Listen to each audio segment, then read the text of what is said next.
नमस्कार, city vision में आपका स्वागत है। मैं हूं विजय कुमार।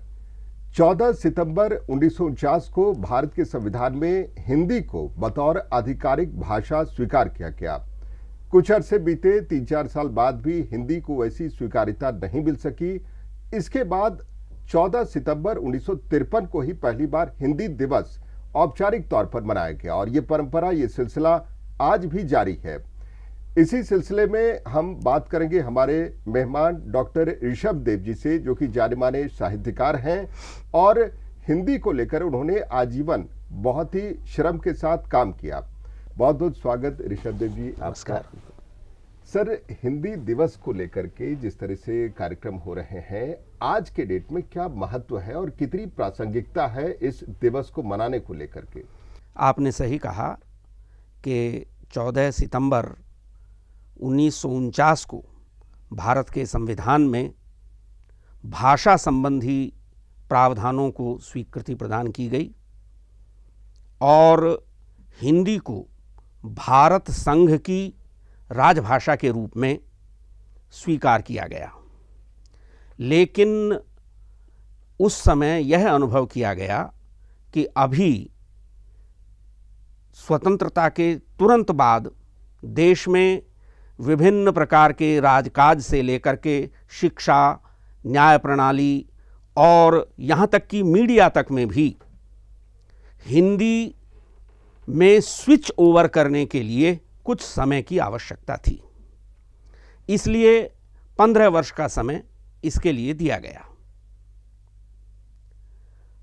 15 वर्ष बाद कुछ ऐसी परिस्थितियां बनी, उन राजनीतिक और ऐतिहासिक परिस्थितियों से आप परिचित ही हैं, कि यह अनुभव किया गया कि इस अवधि को और बढ़ाया जाना चाहिए, क्योंकि कुछ विरोध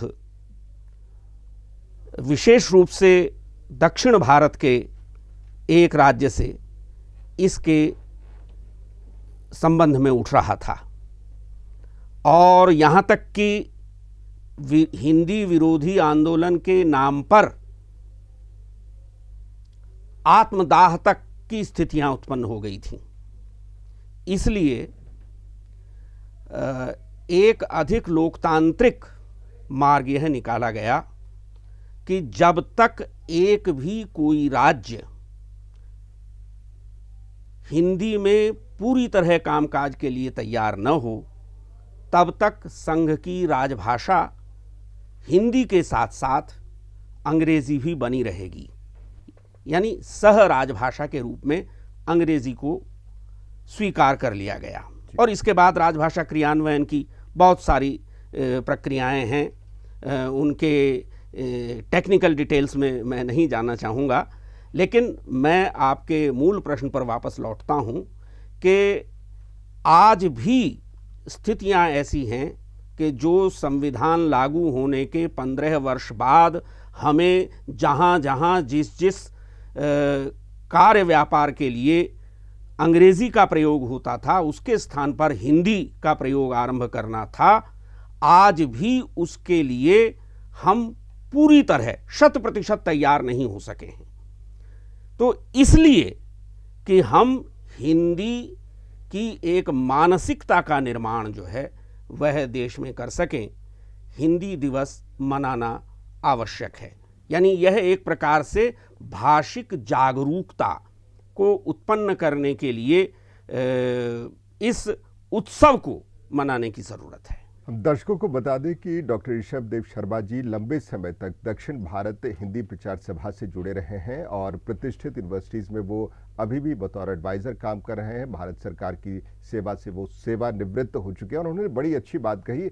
दर्जनों हिंदी की किताबें डॉक्टर साहब ने लिखी हैं और उनसे तो सबसे पहले क्षमा चाहूँगे सर कि चूँकि ये परिचर्चा हमने शुरू की एक नकारात्मक सवाल के साथ, इसी से संबंधित एक और सवाल ये जुड़ता है कि आखिर आज़ादी के 75 साल बाद भी हम अपनी मूल भाषा को प्रोत्साहन देने के लिए एक दिवस मनाते हैं। आखिर गलती कहीं न कहीं ज़रूर हुई है।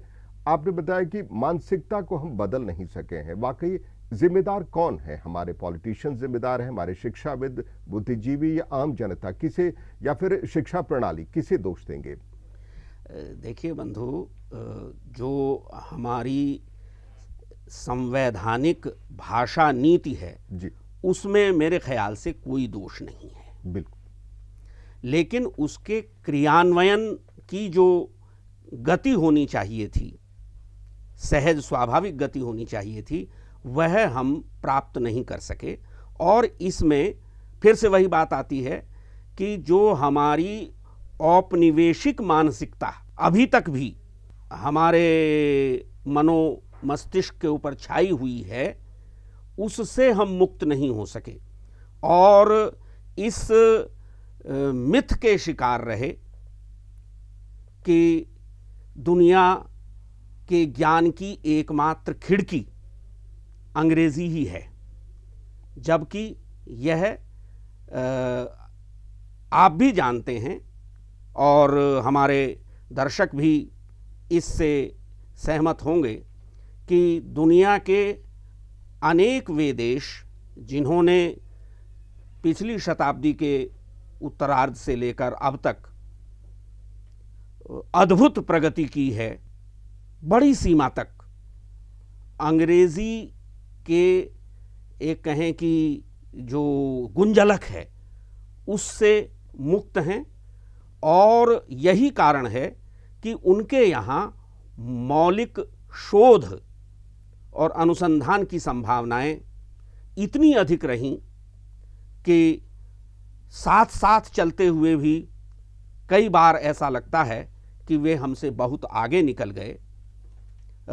कहीं ना कहीं प्रगति की इस दौड़ में अगर हमारी गति कम रही है तो उसके लिए निश्चित रूप से मैं समझता हूँ कि भाषाओं के संबंध में हमारी कहें कि एक चुनने की जो स्थितियां हैं उनमें एक भ्रांति जैसी अवस्था रही और इस भ्रांति के कारण हमें नुकसान उठाना पड़ा। सर, एक चीज़ आपने बड़ी अच्छी बात कही कि जो शोध है उसको लेकर के उसमें जो भाषा का संग्रहण होता है वो बड़ा मायने रखता है।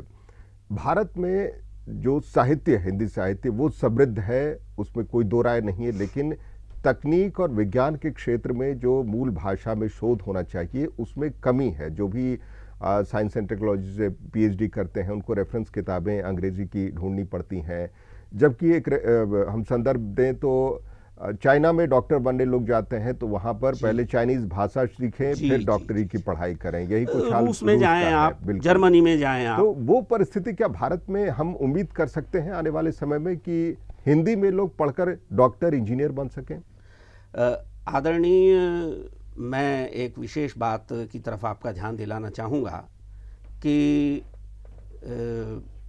हमारे हैदराबाद में ही उस्मानिया विश्वविद्यालय में जी, यानी सन 50 के आसपास के जो दशक थे उसमें मेडिकल और इंजीनियरिंग की उच्चतम शिक्षा हिंदुस्तानी के माध्यम से या उर्दू के माध्यम से दी जाती थी जी।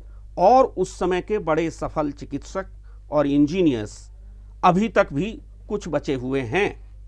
तो असल चीज़ ये है कि विषय वस्तु का ज्ञान अधिक महत्वपूर्ण होता है, भाषा तो उसके लिए माध्यम बनती है। लेकिन जैसा मैंने पहले ही कहा कि हमें जो हमारी औपनिवेशिक मानसिकता है उससे निकलने में बहुत सारा समय लग गया। अब हम उससे निकल रहे हैं क्योंकि उसके पीछे भी एक बड़ा कारण है कि हम यह मानते रहे कि हमारी भाषा विज्ञान और तकनीक इत्यादि के लिए अभी तैयार नहीं है और उसे तैयार होने में समय लगेगा। यह जो मानसिकता है इसके कारण हम इंतज़ार करते रहे। होना यह चाहिए था कि हम, और आज भी इसी की आवश्यकता है कि शिक्षा के क्षेत्र में हम अपनी भाषाओं को, मैं केवल हिंदी नहीं कह रहा हूँ, हम अपनी भाषाओं को प्राथमिकता दें, भारतीय भाषाओं को प्राथमिकता दें,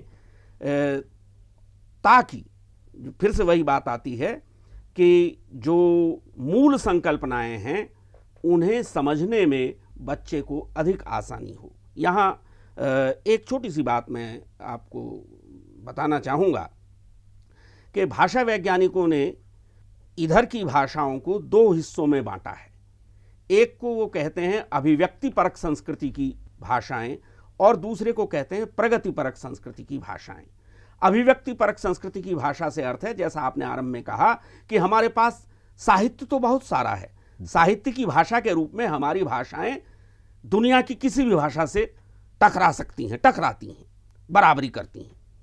लेकिन दूसरी तरफ यह है कि प्रगतिपरक संस्कृति, अर्थात जिसे आप विज्ञान और तकनीक की भाषा कह रहे हैं, उसमें हमारी भाषाएं पिछड़ रही हैं। और उसका कारण शायद यह रहा कि लगभग 1000 वर्ष का एक कालखंड इस देश में ऐसा गुजरा जिसमें वैज्ञानिक या शोधपरक चिंतन के स्थान पर केवल संघर्ष की स्थितियां अधिक रहीं और उतना समय नहीं रहा जिस बीच जो है हमारी जो प्राचीन वैज्ञानिक और तकनीकी ज्ञान की परंपराएं थी वे छिन्न हो गईं, खंडित हो गईं। अब हमें नए सिरे से उसे तलाशने की ज़रूरत है और निश्चय ही जो हमारी नई शिक्षा नीति 2020 है उसमें इस बात पर बड़ा जोर दिया जा रहा है कि हम भारतीय भाषाओं के माध्यम से, बल्कि वहाँ तो यह कहा गया कि घरेलू भाषाओं के माध्यम से जो है शिक्षा की नींव को, भाषिक नींव को इतना मजबूत करें कि वैज्ञानिक संकल्पनाओं को समझने और उनकी नई व्याख्या करने और उनसे आगे की यात्रा तय करने में हमारे युवा मस्तिष्क जो हैं वे अधिक सफल हो सकें। सफल तो आज भी हैं, दुनिया भर में हमारे वैज्ञानिकों का डंका बज रहा है, हमारे चिकित्सकों का डंका बज रहा है, हमारे प्रौद्योगिकी के क्षेत्र में काम करने वालों का डंका बज रहा है। लेकिन इतने से हम संतुष्ट नहीं हो सकते, हमें इससे अधिक की ज़रूरत है और वह मुझे लगता है तब तक संभव नहीं है जब तक कि हम शिक्षा के माध्यम के रूप में अपनी भाषाओं को नहीं अपनाएंगे। और याद रहे, इसका अर्थ यह बिल्कुल नहीं है कि हम अंग्रेजी या किसी भी दूसरी भाषा का विरोध कर रहे हैं। हम तो यही चाहते हैं कि हम भारतीय भाषा सीखें, अपनी भाषा सीखें और उसके साथ साथ अंग्रेजी अथवा अन्य विदेशी भाषाओं के ऊपर भी वैसा ही अधिकार प्राप्त करें जैसा किसी मातृभाषा भाषी को होता है। तो जैसा कि डॉक्टर शर्मा साहब ने बताया कि नई शिक्षा नीति 2020 एक मील का पत्थर साबित हो सकती है, क्योंकि इसमें कई प्रायोगिक तौर पर कई शैक्षणिक संस्थानों में इसको लागू भी किया गया और शिक्षाविद मानते भी हैं कि यहाँ जो भारतीय भाषाओं पर जोर दिया गया है, आने वाले समय में बच्चों का लगाव अपनी मातृभाषा से और बढ़ेगा। सर, एक और सवाल करते हैं, जब हिंदी की बात आती है तो दो क्षेत्रों में ये बढ़ जाता है, उत्तर भारत से जुड़ी हिंदी और दक्षिण भारत को लेकर के हिंदी का जो विचार है, और इसमें आपस में एक वैचारिक टकराव, एक दुराव की स्थिति पैदा होती है जो कि हम लोग बचपन से सुनते आए हैं। आज़ादी के 75 साल बीतने के बाद क्या लगता है कि ये खींचतान कम हुआ है अब? निश्चित रूप से हुई है। और अभी जैसा कि आपने दक्षिण भारत में हिंदी के प्रचार की बात कही थी जी। तो दक्षिण भारत हिंदी प्रचार सभा नाम की एक संस्था जी की स्थापना राष्ट्रपिता महात्मा गांधी ने 1918 में बिल्कुल चेन्नई में की, मद्रास में की, और उसके प्रथम अध्यापक के रूप में, जिन्हें की प्रचारक कहा जाता है, महात्मा गांधी के चौथे पुत्र देवदास गांधी आए, जिन्हें हम आदि हिंदी प्रचारक के रूप में जानते हैं जी। और आप यह देखें कि 1918 से लेकर अब तक 100 वर्ष से अधिक हो गए हैं। एक जिसे कहें कि प्रेम पूर्वक परिवर्तन की ओर बढ़ने का प्रयास दक्षिण भारत हिंदी प्रचार सभा ने किया है, और इसी का परिणाम निश्चित रूप से यह है कि हमें अब दक्षिण में हम कहीं भी जाएं, कई बार तो दूरवर्ती किसी गांव में भी जाएं, तो अगर हिंदी जानने वाले बहुत सारे लोग न भी मिलें तो कोई ना कोई एक हमें ऐसा व्यक्ति अवश्य मिल जाता है किसी छोटे से गांव में भी, जो हिंदी के माध्यम से वार्तालाप कर पाता है। तो यह निश्चित रूप से दक्षिण भारत हिंदी प्रचार सभा का बहुत बड़ा योगदान है कि उसने पूरे दक्षिण भारत में हिंदी की स्वीकार्यता को बढ़ाया है। रही बात विरोध की जी, तो विरोध के कारण निश्चित रूप से राजनीतिक हैं, और उसके साथ साथ एक इस तरह की समझ जो आज़ादी के आंदोलन से पहले ही निर्मित कर दी गई थी, और कहीं ना कहीं उसमें अंग्रेज़ों की भूमिका भी निश्चित रूप से थी कि इस देश में आर्य संस्कृति और द्रविड़ संस्कृति जैसी दो अलग अलग संस्कृतियां हैं। जब हम आर्य भाषा और द्रविड़ भाषा कहते हैं तब तक तो ठीक है, लेकिन जब हम आर्य संस्कृति और द्रविड़ संस्कृति कहते हैं और फिर उसे उत्तर भारत की संस्कृति और दक्षिण भारत की संस्कृति कहते हैं और एक दूसरे के सामने खड़े कर देते हैं, एक दूसरे के विरोध में खड़ा कर देते हैं दोनों को, जबकि इसके कोई हमें ऐतिहासिक प्रमाण नहीं मिलते। ये केवल एक मिथ है, गढ़ा गया कि इस देश में कभी कोई आर्य द्रविड़ संग्राम जैसी चीज हुई थी और इस कारण आर्य और द्रविड़ भाषा भाषी एक दूसरे के शत्रु हैं।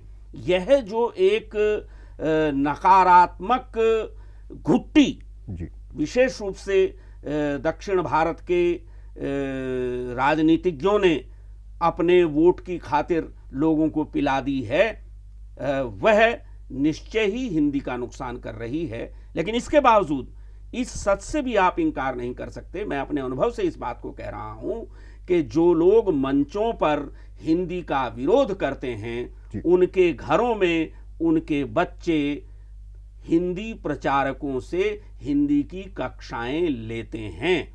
मैं आपसे यानी इसे प्रमाण पूर्वक कह सकता हूं, आप चेन्नई में जाकर के घरों में जाकर के इसकी तस्दीक कर सकते। बिल्कुल सर, इससे पहले चर्चा हुई थी कि राष्ट्रीय शिक्षा नीति के जरिए सरकारी तौर पर प्रयास किया जा रहा है कि आने वाली पीढ़ी का लगाव हिंदी और क्षेत्रीय और मातृभाषा के प्रति बढ़े। एक बुजुर्ग साहित्यकार के नाते आप किन शब्दों में प्रोत्साहन देंगे बच्चों और युवाओं को हिंदी या फिर मातृभाषा सीखने को लेकर के?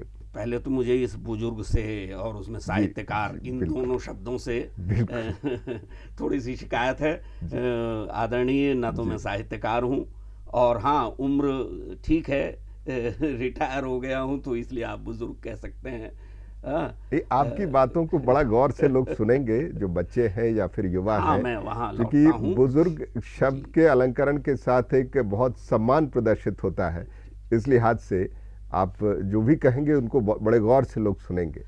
मित्र, हमारे संविधान में 343वें अनुच्छेद से लेकर 351वें अनुच्छेद तक भाषा की चर्चा है, और इसमें खास तौर से जो 351वां अनुच्छेद है, अनुच्छेद 351, उसमें यह कहा गया है कि भारत संघ, चूंकि आपने कहा सरकार के प्रयास की बात, लोग प्रश्न उठाते हैं सरकार क्यों इसके लिए प्रयास कर रही है, तो हमारे संविधान ने सरकार को, भारत संघ को यह जिम्मेदारी दी है कि वह हिंदी का विकास इस प्रकार से करे कि वह भारत की सामासिक संस्कृति, कंपोजिट कल्चर का आईना बन सके।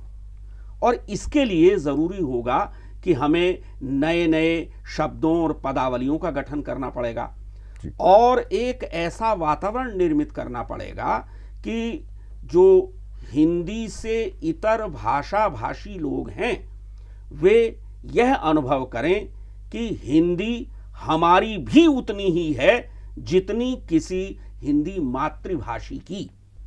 और निश्चित रूप से यदि आज संविधान में ही सही, असल में हो के न हो, संविधान में हिंदी राजभाषा के रूप में है, या दक्षिण भारत के अनेक लोग या पूर्वोत्तर के भी अनेक लोग संविधान में लिखित न होने के बावजूद हिंदी के लिए राष्ट्रभाषा शब्द का प्रयोग करते हैं, या कि आज हिंदी पूरे भारत में संपर्क भाषा के रूप में स्वीकृत है, या कि हम विश्व भाषा के रूप में आज इसे संयुक्त राष्ट्र की भाषा के रूप में स्वीकृत होने का सपना देख रहे हैं, इस सब के लिए निश्चित रूप से हिंदीतर भाषी क्षेत्र के जो अग्रणी नेता, चाहे वो महात्मा गांधी रहे हों या उनसे पहले महर्षि दयानंद रहे हों, या तमिल के महाकवि सुब्रमण्य भारती रहे हों, अथवा पूर्वोत्तर के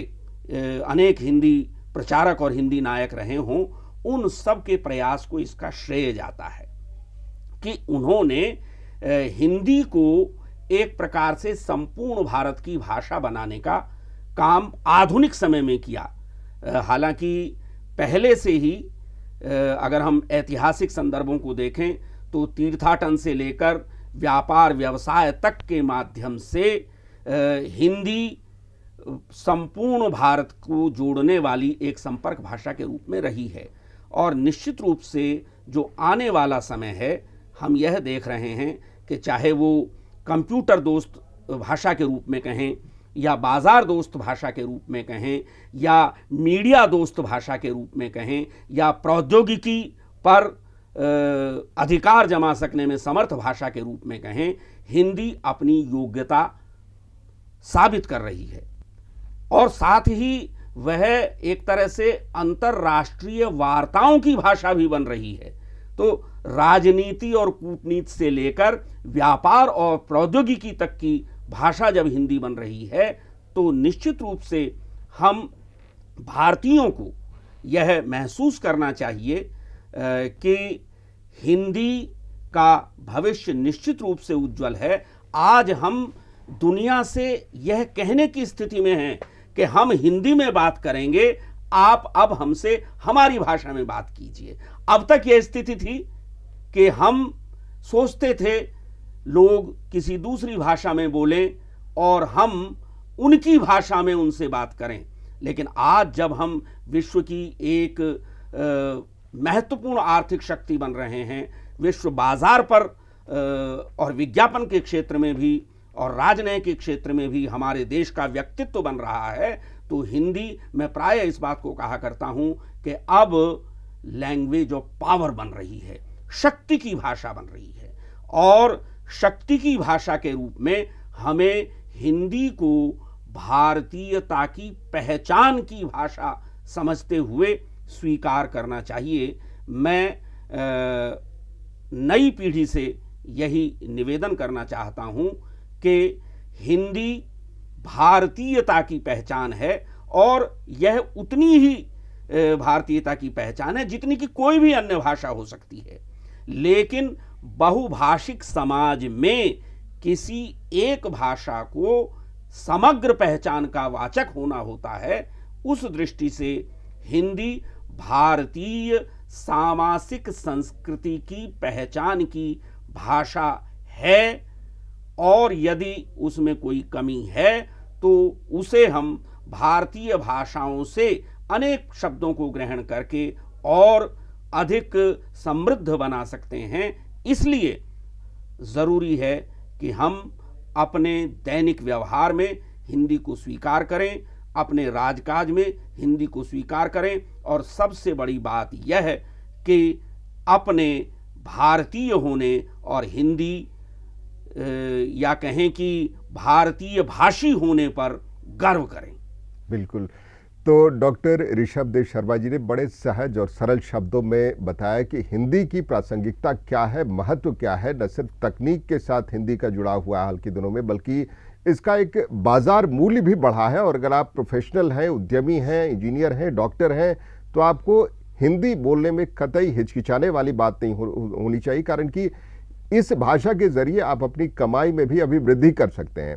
सर, अभी तक तो आम तौर पर जो सवाल पूछे जाते हैं हिंदी दिवस पर वो था, लेकिन हिंदी साहित्य की समृद्धि को लेकर अगर बात करें तो क्या कहेंगे? हिंदी हमारा वाकई भाषाई तौर पर हम पूरी तरह से समृद्ध हैं, और जो रचनाएं हाल के दिनों में आ रही हैं, जो नए युवा कथाकार, लेखक, रस साहित्यकार हैं, उनके लिए क्या कहेंगे? देखिए, मैं ये समझता हूँ कि हमारी जो रचनाकारों की नई पीढ़ी है वह निश्चित रूप से आज के परिवेश के प्रति पूरी तरह से सजग है और बेहद ईमानदार है, जुझारू है। और यह प्रवृत्ति हम आज के साहित्य में, चाहे वह कथा साहित्य हो, चाहे वह काव्य हो, या कि गद्य की जो विभिन्न विधाएं हैं, जीवनी और आत्मकथा से लेकर संस्मरण, और इधर जो नई नई विधाएं एक तरह से विभिन्न विधाओं के फ्यूजन से निर्मित हो रही हैं, उन सब में भारतीय मनीषा की अभिव्यक्ति के साथ साथ भारतीय मनोविज्ञान और भारतीय सपनों को एक तरह से स्वर देने की ताकत मुझे दिखाई देती है। मैं तो हिंदी साहित्य की प्रगति से अपने आप को संतुष्ट पाता हूँ। जी, भाषा सेवी के तौर पर कई बड़े नामचीन लोग हुए हैं और उन्होंने अपनी पूरे जीवन की आहुति दी, कठिन श्रम किया, पूरा जीवन लगा दिया। कई बार ये भी सवाल होता है कि सम्मान और प्रोत्साहन को लेकर के जो सरकारी तौर पर दिया जाता है या फिर गैर सरकारी तौर पर दिया जाता है, हिंदी को लेकर क्या स्थिति है सर? वाकई जो हिंदी सेवी हैं उनको उचित सम्मान मिल पाता है? छोटी छोटी 2-3 बातें मैं कहना चाहूँगा। पहली बात तो यह कि जिन लोगों के कार्यों का समाज के ऊपर शुभ प्रभाव पड़ता हो, बिल्कुल, उनका सम्मान करना किसी भी जागरूक समाज का दायित्व है। बिल्कुल। और यह सम्मान उन लोगों का सम्मान नहीं होता, बल्कि यह आने वाली पीढ़ी के लिए प्रोत्साहन होता है। इसलिए जो लोग ये कहते हैं कि साहब ये सम्मान, सत्कार इत्यादि जो हैं ये नहीं होने चाहिए, मैं उसके पक्ष में नहीं हूँ। बिल्कुल। हाँ, उसके पीछे की जो राजनीति है वह नहीं होनी चाहिए। दूसरी चीज़ जो इसके साथ जुड़ी हुई है, जो आपने कहा कि साहब जो हिंदी सेवा करने वाले लोग हैं उन्हें किस हद तक सम्मान मिला। जो लोग प्रथम पंक्ति में थे जी, उन्हें निश्चित रूप से बड़ा सम्मान मिला। आर्थिक भले न मिला हो, लेकिन देश भर में हिंदी भाषियों ने अपने हृदय में उन्हें स्थान दिया। लेकिन एक विशेष बात यह है कि चाहे वह दक्षिण भारत हो या पूर्वोत्तर भारत हो, हिंदी का प्रचार प्रसार करने वाले ऐसे लोगों की एक बहुत लंबी श्रृंखला है जी, जो कोई दूसरा कार्य अपनी आजीविका के लिए करते हैं और साथ में किसी हिंदी प्रचार सभा या किसी ऐसी संस्था के साथ जुड़ करके बच्चों को अपने कहें कि गांव के, टोले के, मोहल्ले के, अपने क्षेत्र के बच्चों को एकत्र करके उन्हें हिंदी की ओर प्रवृत्त करने का काम करते हैं, जिन्हें हम देश भर में हिंदी प्रचारक के रूप में जानते हैं। इन हिंदी प्रचारकों के प्रति जितना हमारी सरकार को जागरूक होना चाहिए था, वह शायद उतनी नहीं है।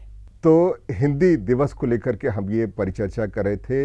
डॉक्टर साहब ने जिस तरीके से बताया, हिंदी को लेकर के बड़े आशान्वित नजर आए हर तरीके से, और चूंकि भविष्य में जो युवा हैं वो भी एक प्रोफेशनल पढ़ाई हिंदी में कर सकते हैं, इस तरह की भी आशा उन्होंने जताई। और हिंदी को लेकर के जो खींचतान होती है उसमें हाल के दिनों में कमी आई है और इस तरह का दुराव अब धीरे धीरे ख़त्म होता जा रहा है।